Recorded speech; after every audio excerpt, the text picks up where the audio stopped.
I found a journal washed ashore at the beach. What I read will give me nightmares the rest of my life. I'm someone who loves to take long walks on the beach in the early mornings when very little to nobody else is there.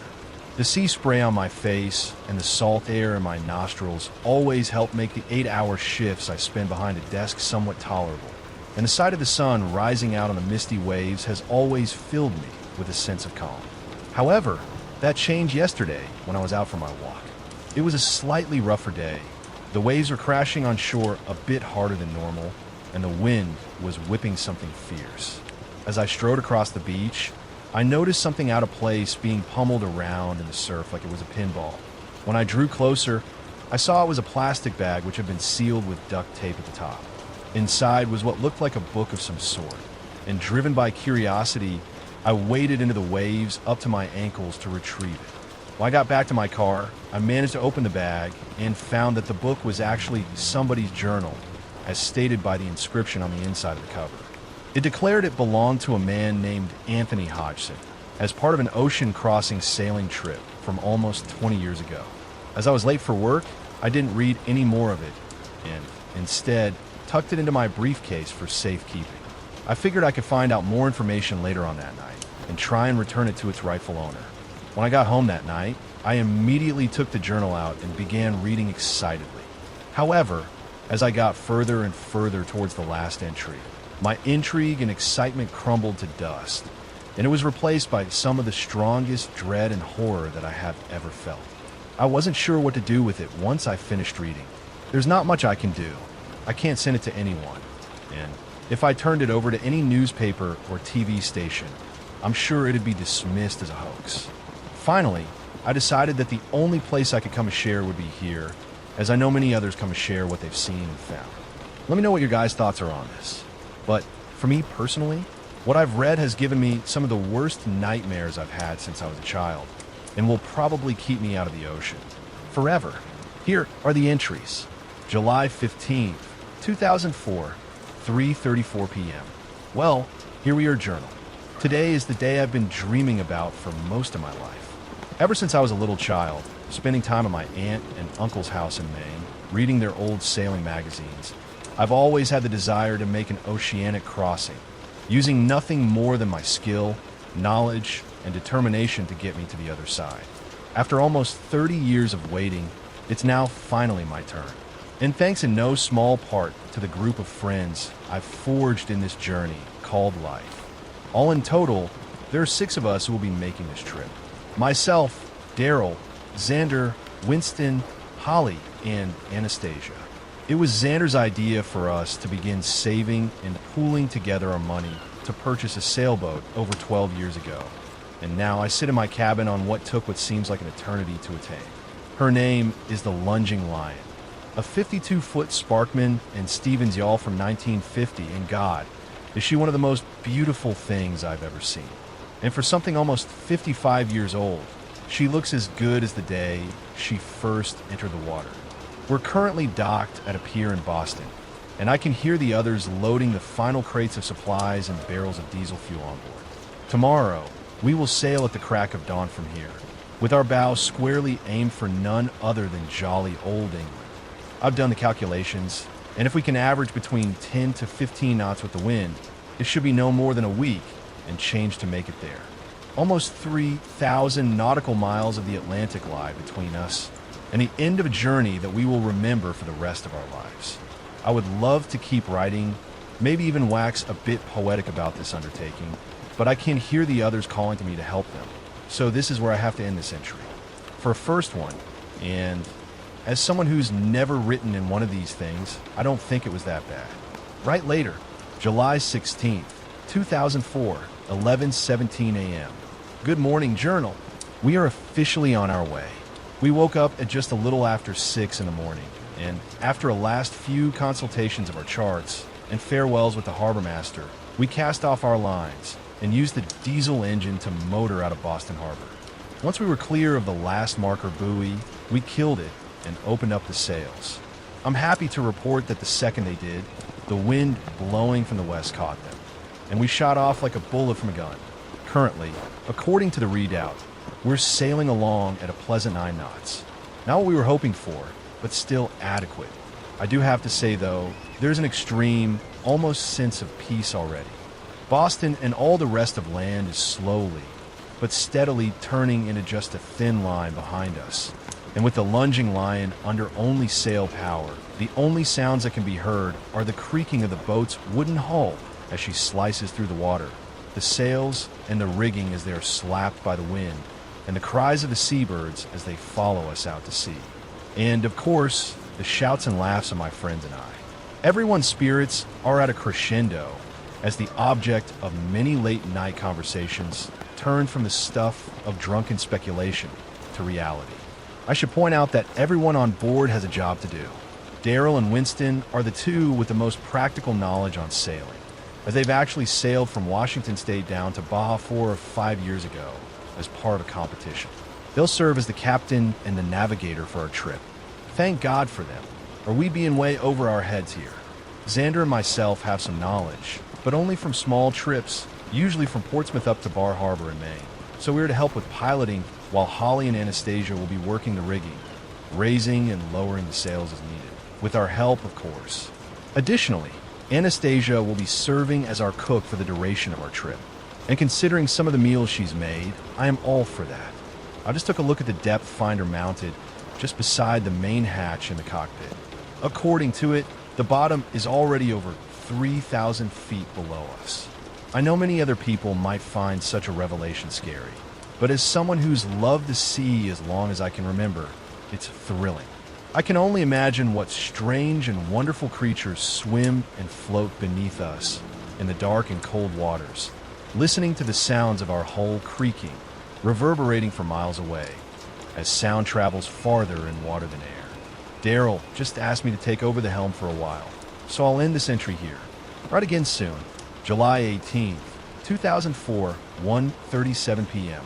Well, I can't exactly say good afternoon, as things aren't as smooth sailing, pardon the pun, as I would have liked. You see, we've come across a rather large fog bank, which almost seems to have risen up from the waves and ensnared all in its reach, ourselves included.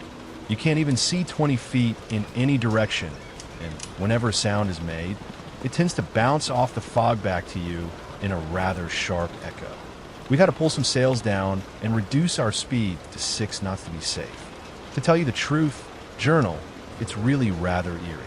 It almost feels like the entire world has been swallowed up and disappeared, and we're all that's left. Thankfully, though, Winston told me that he's seen fog like this before and that it won't last longer than a few hours. I'm grateful for that.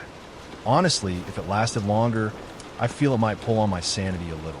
The magazine articles and photos never showed or spoke about this, and I wish they would. It wouldn't have changed my mind on this trip, but it would have prepared me for what to expect.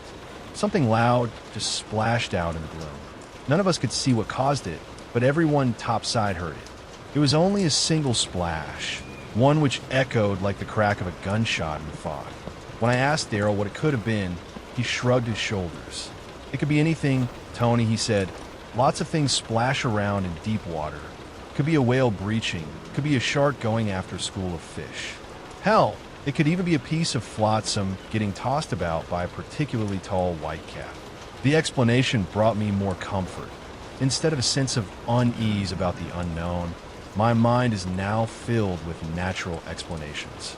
According to the radar, we are about 400 miles off the coast of the U.S., and the depth sounder shows the bottom has dropped away to 6,000 feet. We all need to keep a sharp eye out, so I'll stop writing for now to help the others. Write again soon, July 19th, 2004, 1:17 a.m. What? The actual. Fuck, just happened. Not even 4 hours ago, myself, Xander, and Holly laid down to get some sleep, as we've worked out a schedule where we sleep 3 at a time, changing out during the night to allow the other team to rest. I just managed to drift off when I flew out of my bunk onto the floor. It literally felt as if the boat had slammed into another vessel. For a moment, that was my biggest fear, and after checking on the other 2 down below with me, who both had slight bruises from their own unexpected flights, I dashed topside to the sounds of chaos. Winston and Daryl were shouting back and forth to each other in confusion, and I could hear Anastasia moaning somewhere closer to the bow. When I asked what had happened, they told me they didn't know. It was like we sailed straight into a damn block of concrete. Winston exclaimed to me. When I went to check on Anastasia, I found her lying on her back on the deck. She'd cracked her head on the main mast, given her a rather nasty bump on her left temple, and received a cut on her cheek. The three of us carried her down below and laid her down in the forward berth, where Holly is looking after her. She says she'll be okay, but she needs to rest for the rest of the night. I, for the life of me, can't understand what we hit. It could have been a whale or a large piece of wood, but nobody saw anything, and it was a perfectly clear night, something that Daryl tells me will end the night after tomorrow, as a storm is coming our way. And I'm fairly certain that the two most experienced of our crew wouldn't jeopardize us so carelessly. If they say they didn't see anything, then I believe them. I've gone back down below to try and catch at least an hour's more rest before I help take over the late night to early morning shift at the helm. According to the charts and radar, we're now about 850 miles off the coast, though I didn't look at the depth sounder this time. One additional thing to note that may not have any meaning, but I'm still going to write down. There was one strange thing I noticed when I went topside and went to help Anastasia. There was a rather putrid scent in the air, something I couldn't place. If I didn't know any better, I would have said it was ammonia, but we have none aboard which could have spilled, so I don't know what to make of it. Probably nothing, but still noting. Anyways, good night. Hopefully no more surprises. July 20th, 2004, 4:37 p.m. Good morning, Journal. Things happily seem to be more on track today than they have been the last two. I'm currently sitting behind the helm, using my foot to keep it straight as I write. Most of the others have gone below to have dinner, which I'll have myself when they're finished. Someone needs to steer. After all, I'm happy to report that Anastasia is back up and, aside from the bump on her head, seems to be in good spirits. She's currently making clam chowder, a favorite of all of ours.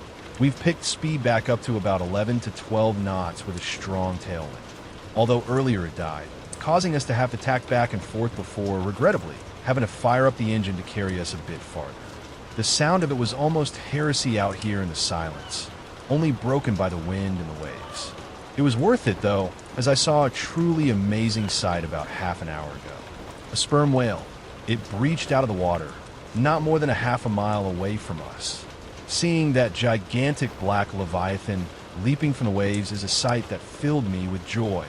To tell you, it did so a few more times, seeming to move around in a circle before disappearing below the waves.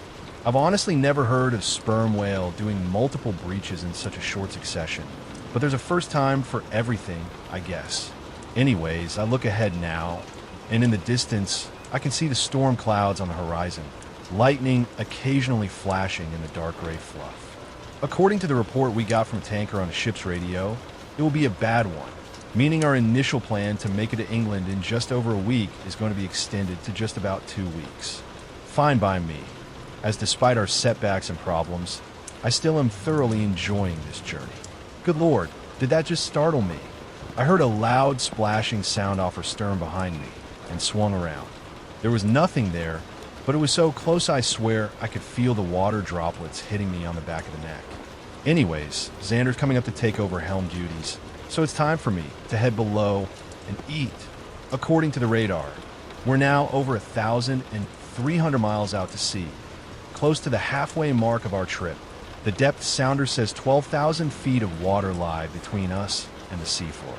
Right later, July 21st, 2004, 7:18 a.m. I don't even know where to begin with this entry. I'm honestly lost for words, both in my shock and my grief. I suppose there's no other way to put it other than bluntly. Holly's gone. Last night, we sailed into the storm at just a little after 8. The waves and wind became something fierce, something that I only read when reading novels like The Perfect Storm and The Old Man and the Sea. The waves crashed down on the deck with all the ferocity of freight train, and the howling of the wind sounded like a banshee screaming into our ears. All of us, save for Anastasia, who was cleaning up dinner dishes in the galley, were topside to keep the lunging lion straight and true. But the storm battered about our sailboat like it was a child's plaything in the bath. I don't know how big the swells became, but we would ride up one and almost drop in a 75 or 80-degree angle down into the trough before the next set. The lightning flashed, momentarily illuminating the hell we'd sailed into like it was the middle of daytime, and the thunder boomed and rattled my eardrums. Daryl and I were at the helm, fighting to keep the rudder straight while the others were working the rigging and the sails. Holly was working the rigging underneath the mainsail when it happened. A sudden change of wind slammed into us from the port side, shifting the boat sideways. It also caused the boom to change direction suddenly, swinging across the deck like a charging bull. Xander and Winston managed to duck under it, but Holly didn't. The huge wood and fiberglass projectile caught my friend on the side of the head and shoulders in its arc, and before anyone knew what was happening, she was gone, knocked over the railing and into the churning waves. For a moment, as we panicked and looked around us, I thought I saw her in a flash of lightning, about 15 yards behind the boat, waving her arms and her mouth open in a scream as she bobbed in the waves, kept afloat by her life jacket. But when the next flash came, not even 4 seconds later, I saw nothing. We couldn't turn around in the storm, not unless we wanted to swamp ourselves and sink. We could do nothing but helplessly sail away from our friend. Xander hasn't been able to stop crying. Holly and he were an item, and losing his life partner has destroyed him in a way I can only imagine. The waves have lessened some since, but our boat has taken major damage. Both the radio and radar have been damaged in the storm, making any kind of call for help impossible, as well as knowing our exact location. To make matters worse, there seems to be something wrong with the propeller for the diesel engine, as when we discovered some tears in the mainsail, we lowered them to repair and continue under engine power. But though the engine roared, we didn't move at all. Daryl says he'll check it out once the storm lets up a little more. For now, all happiness of this trip has flooded out of all of us. Now it's marked by the loss of one of us. I just honestly want to get to England at this point. We'll write later. July 21st, 2004, 3:13 p.m. The storm finally abated enough for Daryl to check on the prop. As the waves petered out, and we seemed to move into the eye of the storm, he donned a pair of flippers and a mask, and jumped overboard to inspect it. When he popped his head above the waves, his face bore a look of confusion and worry. Treading water beside the boat, he told us that the prop had been sheared half off by something. The one remaining blade had been bent so that it couldn't turn anymore, but the rest was just gone. I remember his exact words. "I've sailed for 15 years, and I've never seen something like that happen in open water. You usually have to run aground to do damage like that." Unnerved myself, I asked him to come back aboard. As he swam back to the swim ladder on the stern, I swear I saw something below the waves. A shape darker than the rest of the ocean, one that seemed to move on its own power, slowly rising up towards us. Whatever it was, it looked big. I fully admit, when I saw that dark shape, I couldn't help but reach over the transom and grab Daryl by the arm, almost wrenching him out of the water. It's beyond ridiculous, I know, but given our recent events, I feel on edge. Hell, we all do. Now, I sit behind the helm in the cockpit as I watch Anastasia and Xander try and sew up the torn sails. I hope they'll do good progress soon. I want to be out of this area before nightfall. And more unnerving is the fact that that ammonia-like smell is back. This time, Winston smelled it as well, holding his nose and complaining about that god-awful stench. We looked around, but saw nothing. I'm beginning to regret being the one who thought this trip of ours up over a decade and a half ago. Right later, July 21st, 2004, 6:13 p.m. Daryl's gone. What the fuck? What the fuck? What the actual F-U-C-K is going on? Just before dusk fell, he came back topside, in one arm holding a waterproof flashlight, in the other a brand new propeller. He told us that he'd brought a spare along in case of any emergency, and we felt a wave of relief wash over us that we'd be able to get moving. The storm wall was fast approaching, and Xander and Anastasia hadn't finished mending the sails yet. He also had a yellow pony bottle, which he pushed the regulator into his mouth, and after picking up a wrench, put on his flippers and mask and slipped back overboard. We all saw his light click on, and he slipped out of sight underneath the boat. Every couple of seconds, we saw a burst of bubbles break the surface as he breathed out, and a quick flash of his flashlight swing around. For a few minutes, We felt the tension ease up, and despite the grim mood from Holly's death, Winston told us a joke about sharks and a razor-lined surfboard, which made us laugh a bit. But then, that jovial mood deflated as quickly as a bully popping a kid's party balloon. "Hey, what's going on?" We all heard Anastasia cry, and we looked over the railing down into the water. Daryl's light was dancing about, as if he was turning rapidly around from one side to the other, the air bubbles coming in faster streams. Then, two things happened in rapid succession. The first was that the beam from his light disappeared. It was as if he just snapped it off. One second it was there, whipping around, the next it was gone. And the second was that a huge stream of bubbles came to the surface at once. It was only for a second, and then nothing. We waited and waited, the seconds drawing into minutes, but our friend and one of our two leaders never resurfaced. It was as if he'd never even been there. We debated for a few minutes about having someone else go into the water, and after many refusals, I finally relented and grabbed a mask. I wouldn't be going in all the way, though.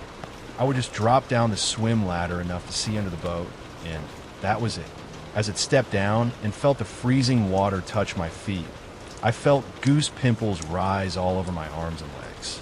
I couldn't understand why, but I felt my primal flight or fight instincts kicking in as I stuck my head in the water and shone another flashlight around. I saw no sign of him. The water under the boat was completely empty of life. No fish, no sharks, nothing. And no Daryl.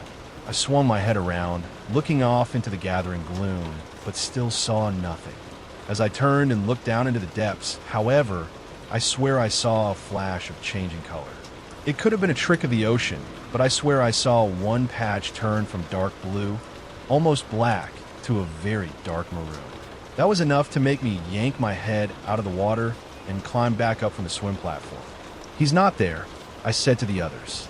"He's just disappeared." We all agreed then that nobody else would enter the water. We'd take our chances being battered around by the storm. Currently, we've started the bilge pumps before it reaches us. I can hear them roaring away in the recesses of the hull as I sit at the galley table and write this. And I can't help but feel a creeping sense of dread as I close my eyes and recall that dark shape I thought I saw. Plus the changing color I swear I saw in the deep. But I can't let myself lose my cool. We all need to keep a level head if we hope to get back to dry land. I'll write again soon. I hope to God it's with better news. July 23rd, 2004, 2:30 a.m. If you gaze too long into the abyss, you'll find the abyss also gazes back at you. That may not be the exact quote, but who gives a damn? Not when you've looked into the eye of a monster. Still, I should tell what happened. The storm reached us that night, and all throughout it and much of the next day, we were battered by it. I thought so many times that the wooden hull would break apart, dropping us all into the monstrous waves and stinging rain. But somehow she stayed afloat. It's true what they say.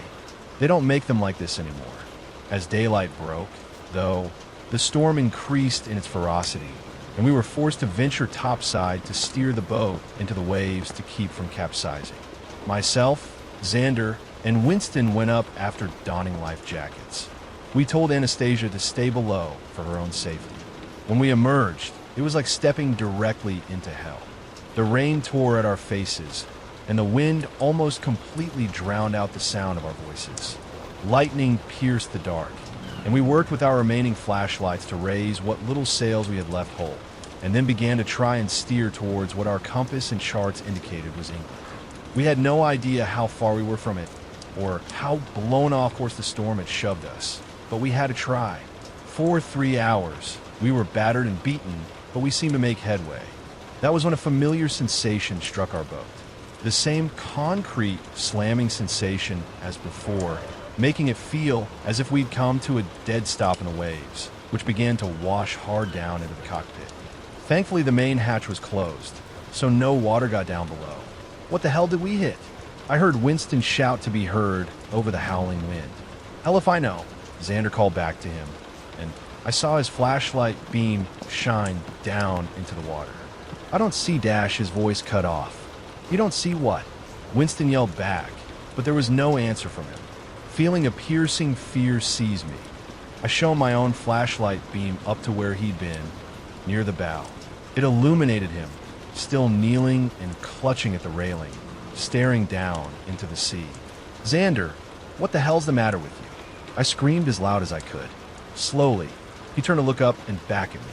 What I saw made me feel as if the blood in my veins had been replaced with ice. I have never seen Xander even a tiny bit afraid before. We always said he was the most courageous out of our group. But now his face had turned a shade of pale I thought only corpses could hold, and his eyes were about as wide as they could get. His hand holding his flashlight trembled. As I looked, I smelled that putrid stench once more. This time, though, it was overpowering. That was when I heard Winston scream. I swung my beam back port side, and the beam. Oh, good God almighty. The beam landed on a scene that, however much longer am I alive, I'll see whenever I close my eyes. Winston was still there, but so was something else. Something which had come from the sea itself. My hand trembles as I write this next part. It was a fucking tentacle. An honest-to-God tentacle, looking like something out of the old 20,000 Leagues Under the Sea movie from the 50s. But unlike that, this was very much alive. I saw every detail in slow motion.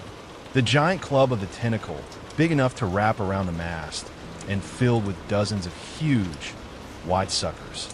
The arm of the tentacle, as thick as two men standing next to each other. It all was a dark maroon color. And then I saw Winston. Oh God, no. The tentacle had wrapped around my friend with the strength of 7 boa constrictors, squeezing him so tightly I saw his face turn red, even in the biting wind and rain. He feebly pressed his hands to it, trying in vain to push it away. And then, as quick as one of the bolts of lightning flashing overhead, he was gone. It was so quick I only saw it as a blur, hearing a gigantic splash as he was yanked below the waves. I forgot all about steering the boat and scrambled for the side in some misguided and foolish attempt to save him. I shone the light's beam down into the dark waters.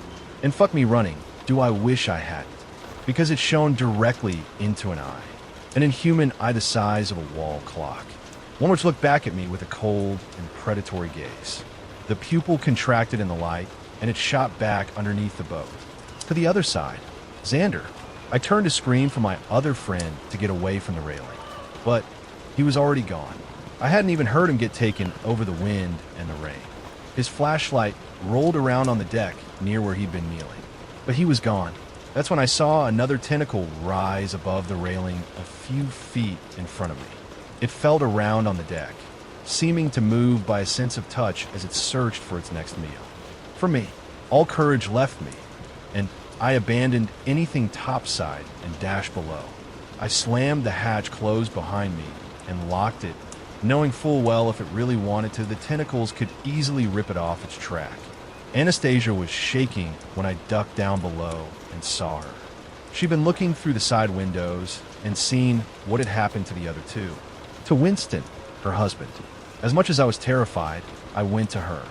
I held her in my arms to console her, and we sat there, sitting on the hardwood floor, listening to the sickening sounds of the tentacles moving underneath us over the hull and breaching the waves to search the deck.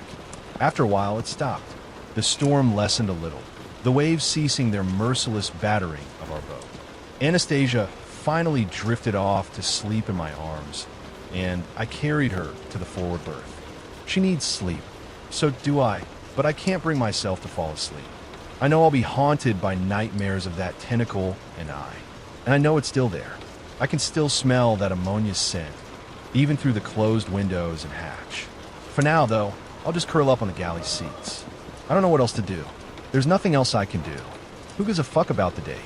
This will be my final entry in this journal. I don't even know how many days we've drifted aimlessly on the waves anymore.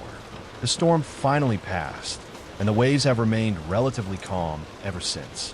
If it weren't for knowing what lies beneath them, I might almost call it peaceful. It's anything but, though. Our food and fresh water is almost completely used up. All our remaining sails tore in the storm, and Anastasia's in no shape to sew them up. And, unfortunately, I never learned how. It wouldn't matter, anyways. Our rudder is gone. I know, because when I opened the main hatch and stuck my head out, I saw it, floating on its side about a half-mile away from us. No doubt torn off by that creature, leaving us completely dead in the water. I know what it is now. I was too terrified and confused to put together the pieces in my mind. But now, all the marine biology knowledge in my brain has allowed me to identify it. Arctic-toothed ducks, a giant squid, one far larger than has been seen by scientists before, at least 60 or 70 feet long, judging by the size of the eye saw. A creature that has for centuries terrorized sailors, giving rise to the legend of the Kraken, pulling ships below the waves and preying upon the floating sailors. So many marine biologists and historians said that the stories of ships being pulled down to their doom were conjecture, wives' tales. I can confidently say that they're absolutely full of shit. The stories were right on the money. The lunging lion is slowly sinking. The pumps gave out yesterday. Both Anastasia and I heard them die. When I went topside to check on them, looking around as if I were fucking Al to make sure I wouldn't be grabbed, and lifted the hatch to the engine compartment, I saw water in it. For a while, we tried bailing out, but soon gave up. What's the point, anyways? We can't call for help. We can't escape in the dinghy lashed to the deck, as we'd be set upon by the beast. That damned smell is always here now, one that signals its presence, along with the scrapes of its tentacles along the hull. We're fucked any way we look at it. And this morning, Anastasia stepped overboard. I don't think she could take the waiting anymore. I awoke just in time to see it. She'd become closed off since the day before, barely saying a word. I couldn't make out what she was thinking, but I awoke and saw the hatch to the cockpit was open. Feeling a new sense of dread course through my veins, I ran to the open hatch, just in time to see her step off the stern railing. I heard the splash of her dropping into the water. The sound of the tentacles rubbing on the hull stopped, and then nothing. Silence. I'm alone now. Well, not completely alone. That fucking thing is still there. The rubbing and scraping has started again. As I write this, the boat has sunk lower into the water. The entire transom is almost underwater, and as it bobs up and down in the waves, I can see it sitting just below the surface behind the boat and waiting patiently, staring at me with that cold, unblinking eye. It knows as well as I do that I don't have long, which is why I'm going to place this journal into a bag after I'm finished writing this. I'll seal it with a roll of duct tape which floats around near my feet, and then I'll throw it overboard as far away as I can. Maybe, with some luck, it'll wash ashore somewhere, so someone can know what happened to us. The transom is lower in the water now, and the tentacles are beginning to reach over into the cockpit. I'm going to stuff myself into the forward berth as far as I can and shut the cabin door. If I'm lucky, maybe I'll drown before it can reach me. I don't want to be torn apart by that monster's beak, like the others were. Please, whatever you do, beware the open ocean. Monsters, real ones, dwell out here. Goodbye.